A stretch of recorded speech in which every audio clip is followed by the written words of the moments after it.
massive new update regarding the status of Kelly Oubre Jr., who's been missing time with some knee injury and has been a major bright spot of this Sixers team. On top of that, without Oubre, the Sixers dropped another game, this time at the hands of the Toronto Raptors, in which their fourth quarter effort came up just a bit short this time. They dug themselves a hole too deep and were unable to climb out of it, and want to break down exactly what went wrong with that. But I do want to start with Oubre Jr., who again has been a huge bright spot for the Sixers team. And to dive into what we do know at the time being is we got this update shortly before tip-off tonight. This coming from Tony Jones here that says Philadelphia 76ers forward Kelly Oubre Jr. has suffered an LCL sprain and will be out for at least 2 weeks, league sources tell The Athletic. Now, to dive into a little bit here, we know that Oubre did leave a game at halftime due to a knee injury here, and I will say, based on the terminology, the way that it was being referenced here, I think this is a bit of a sigh of relief here. That my fear was this could potentially be an even more long-term issue than that. Now, we do not know the exact return date and how long this will be with the Sixers in general. Whenever there is a 2-week time frame, I would say bear on the side of caution for expectations there.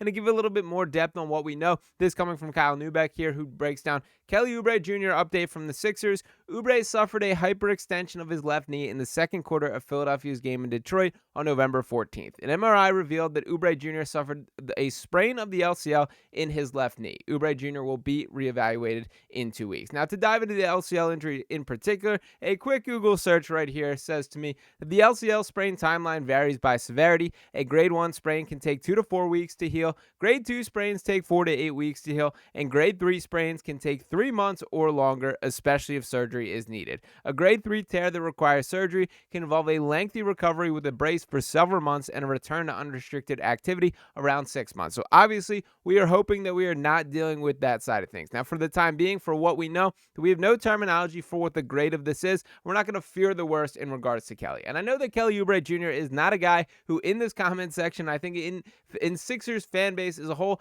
gets the best rep in its entirety. But what I'm here to say is this is a guy who is necessary to this Sixers team. And to dive into Oubre specifically this year, he's been playing out of his mind, averaging 34.8 minutes per game, 16.8 points, 5.1 rebounds, 1.3 assists, 1.1 steals, shooting 49.7% from three. His three-point percentage slipping to 34.3% after a red-hot start from beyond the arc there. I'm not a believer that Kelly Oubre has incredibly turned around his three-point shooting there, but I'm encouraged by these strides that I've seen from him. And the thing that I will continue to tip my cap to Kelly directly here is he's a dude that just competes his ass off every single night. He brings it. He gives you everything that he's got. And I do think on a night like tonight where the Sixers came up short at the hands of the Toronto Raptors, the size and athleticism that he possesses is something that was missing with this team. So to Kelly, get well soon. Do hope that he's back on the floor. I understand that he's not perfect. He has his flaws as a basketball player. But when you look around the rest of this roster and really the size and athleticism is once again what I'm harping on here, there is something missing. That a guy like Brandon Ingram,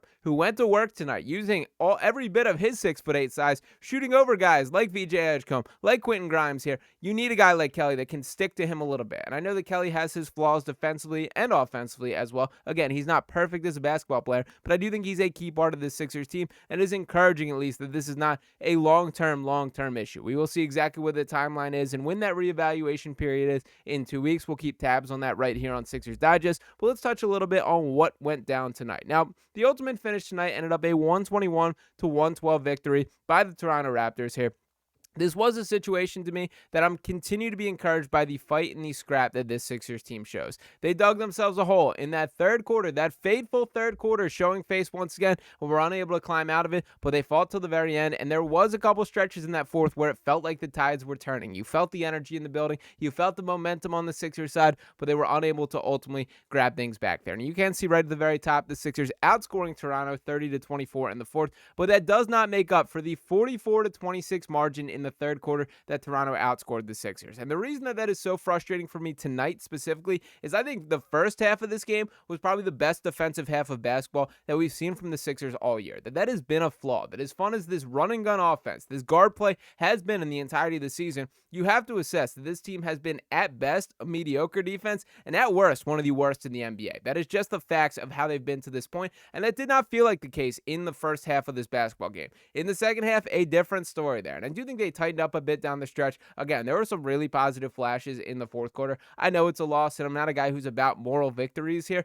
This is the first half of a back-to-back, and I still kind of reject the notion that this Raptors team is any bit of good, that I think when the tide settle, they will be in the lower tier of the Eastern Conference, and we're still sort of sorting through how good this Sixers team is truly, that I think the questions are still fair to be out there to this point. In the larger scale, they've absolutely exceeded expectations out of the gates this season, but how much that is sustainable is something that we're sort of sorting throughout. That, like, this Sixers team in general, we've lived with the barrier of this is absolutely a playoff team. The push is, can they get past the second round? Can they make a deep playoff run in a year in and year out basis? That's sort of not the mentality that we've had to approach this season. This was a blank canvas, so we had to figure out, how does this team fill in the gaps? What is the picture that is set to be painted? And we're getting more and more information about that on a night-by-night basis. Now, to dive into the standouts today, it starts and ends with Tyrese Maxey, as is usual in this case. With that being said, not the stellar Tyrese Maxey game that we're sort of accustomed to, that has become the norm for this Sixers team, but I still did think that he was excellent in this matchup in the larger scale. Played 39 minutes, finished with 24 points, 9 assists there, had 3 turnovers and 3 steals, shot 5 of 9 from beyond the three-point arc, 8 of 14 overall. And it did feel like he really had it going in the early parts of this game. That there was in the early portion of the matchup that it felt like Tyrese Maxey is very clearly the best player on the floor, and everyone else is finding that out right in front of their very eyes. The snatchbacks were absolutely cooking for him. He had a couple Raptors defenders, Emmanuel Quickley specifically, which I love because of the Kentucky ties, and those guys sharing a backcourt together back in the college days there. He had him on skates out there, which I love from Maxey, but he didn't really have that final punch in the fourth quarter. Now, with that being said, there were other guys that stepped up, and in a little bit of Maxey's defense here, I think this Raptors team defends him as good as any NBA team, that I will say. In the first matchup that we saw between these two teams this year, Jamal Shead was stuck to him like glue, following him all 94 feet, full court press, even when Maxey did not have the ball there. That wasn't in the exact game plan that they leaned on tonight, but I still think they did a really good job controlling him, throwing 2 bodies at him, and I don't think that this was an indictment on Maxey not being aggressive enough or not being productive enough. This was sort of how the game script played out. Now, the rest of the standouts that we did have, an excellent VJ Edgecombe game. He finished with 21 points, 6 rebounds, and 4 assists there. He did have 4 turnovers, but added 3 steals and 2 blocks in the process there. He was aggressive, man, and the athleticism just absolutely pops from VJ. Really encouraged to continue to see it. This dude, he's ready. He's NBA ready. He's quite clearly a starting caliber guard at the NBA level right now. I think the flashes are so far beyond that for a potential type all-star player. I can't wait to see what this guy grows into, and I thought he brought it tonight. Defensively, he made a ton of plays just from a competitive nature. A play like stripping Scotty Barnes in a one-on-one situation on a fast break there. That kind of stuff really stands out for me, for that's who you are as a player. That's your ideology. That's how you're wired there, and I loved what I saw from Edgecombe tonight. So I understand it comes a loss, but nonetheless, do got to give those takeaways out. Then Quentin Grimes off the bench here. Incredible stuff. That I thought Grimes was really cooking in that fourth quarter when Maxey was, I don't want to say struggling, but maybe not in the flow of the offense as much of as we would hope there. Grimes finished with 21 points, shot 4 of 8 from beyond the three-point arc, added 2 assists and 2 steals as well. Again, defensively, I thought this team was pretty across the board, very good in this game, and Grimes was certainly a part of that there. But it does circle back to the Oubre conversation. If there were stretches of this game where I felt like size was a factor, where there were guys shooting over Grimes in a way that isn't the case when you're 6'8" and 6'9". And by the way, that does not excuse Paul George for not being available tonight. We're going to get into that conversation in a second there. But in the larger scale, Grimes, I thought, did his job, served his purpose, and filled his role for this Sixers team. Also wanted to make sure I shout out, for the first time all season, we got some signs of life from Jared McCain. Nick Nurse extending the leash to 14 minutes. In the first quarter in particular, McCain was cooking a little bit. He had 5 points there. He had a 2 and a 3. And by the way, after he hit the 2, the sigh of relief on this young kid was great to see there. Now, ultimately, he shot 2 of 7, 1 of 4 from 3. Not like the ideal McCain performance there, but it was nice to see one go through the hoop and just show that that guy is still in there to an extent. I do think with injuries, as much as we talk about, the torn UCL, the torn meniscus that he's dealt with, the physical process of getting back, I think it's even more draining and even more difficult sometimes to come over that mental hurdle. And I think that's a guy that McCain, we're seeing that on clear display. So I think this is going to be something that he can build off. And it was nice to just see a ball go through the hoop for McCain directly there. Also did want to shout out Andre Drummond, continues to be excellent, man. Finished with 10 points and 12 rebounds tonight. Added 2 steals, and to be perfectly honest, it felt like more than that. But I thought he was pretty everywhere defensively, and that's not something that I usually, give credit to for Drummond there. In the wider scale, I think he's a little bit on the weaker parts defensively. His verticality at the rim is just simply not there. He's much more of a steal guy. It's a little bit of the Nikola Jokic conversation to me, where people want to talk about how he gets all these high steals, can, create fast breaks off the opportunities there, rebound at a high level, but there is not that level of rim protection that I really desire and want in a big man there. Also did want to give the, Heart and Hustle award to Jabari Walker tonight. It was not the best Dominic Barlow game, although he finished with 5 points, 3 rebounds, 3 assists there. He also had 3 turnovers, and that's not a guy that I really have a tolerance for having turnovers for. It's one thing when you're Tyrese Maxey and you have the ball in your hand, as often is going to be the case. Not quite the same leniency with Dominic Barlow there. That can't happen. We saw Justin Edwards get the start. He played 23 minutes. Felt like less than that for the fact that he was out there. Was pretty ineffective in the role there.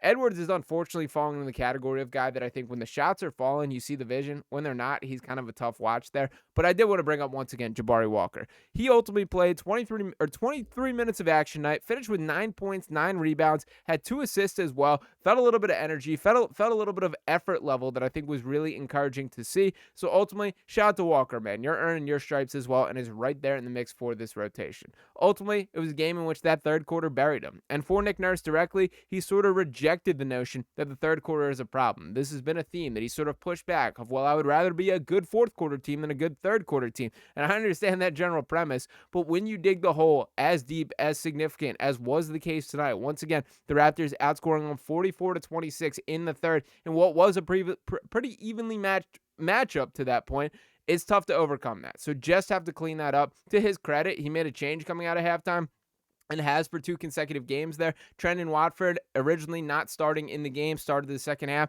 Quentin Grimes, the exact same situation, that he was plugged in the second half, but it did not work tonight. It happened right from the opening tip in that second half here. The Raptors jumped down to, I believe it was an 8-0 or a 10-0 run there, and they were unable to climb back from that. So the Sixers are back in action for a back-to-back tomorrow.